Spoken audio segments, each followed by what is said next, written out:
Recording by Shri Ram studio Dhandhwa Bodh Gaya. कर्पूर गौरम करुणावतारम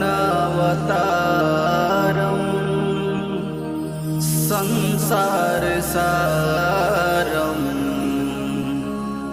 भुजगेन्द्रहारम। कर्पूर गौरम करुणावतारम संसार सारम भुजगेन्द्रहारम। सदा वसन्तं हृदयारविन्दे भवमि भवामि सहितं नमामि। कर्पूर गौरम करुणावतारम संसार सारम भुजगेन्द्रहारम।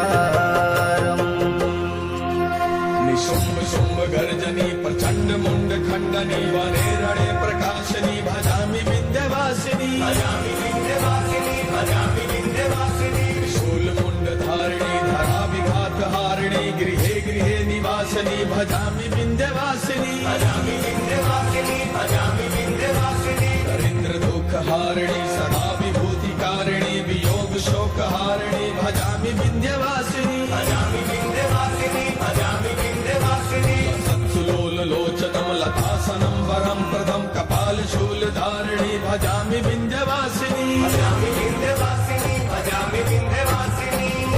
सृष्टि के रक्षा ला तू लाखों रूप धइलू, धर्मी के धर्म तू ही मैया बचैलू।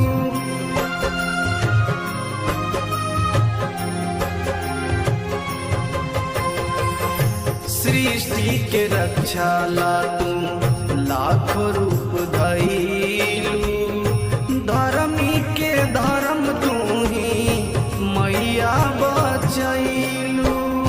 धर्मी के धर्म तू ही मैया बचैलू। गुणगान तो हर करे भोले शंकर, शीश झुकावे सृष्टि के स्वामी। सदा वसन्तं हृदयारविन्दे भवमि भवामि सहितं नमामि। कर्पूर गौरम करुणावतारम संसार सारम भुजगेन्द्रहारम।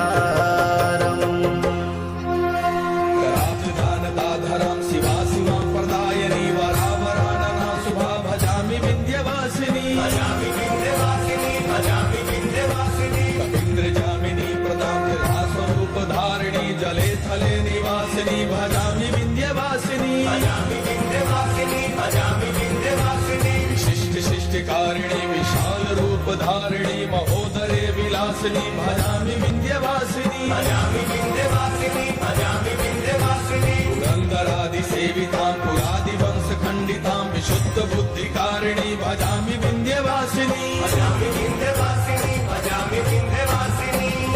श्री राम गावे हरदम तोहरे भजनिया, महिमा से भरल माई तोहर बाचरनिया।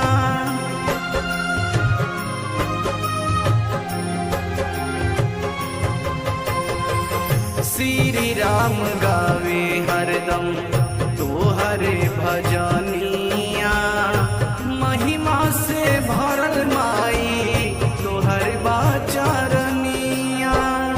महिमा से भरल माई तोहर बाचरनिया।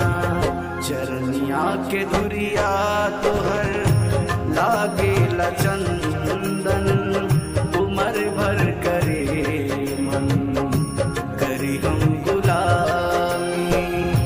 सदा वसन्तं हृदयारविन्दे भवमि भवामि सहितं नमामि कर्पूरगौरम्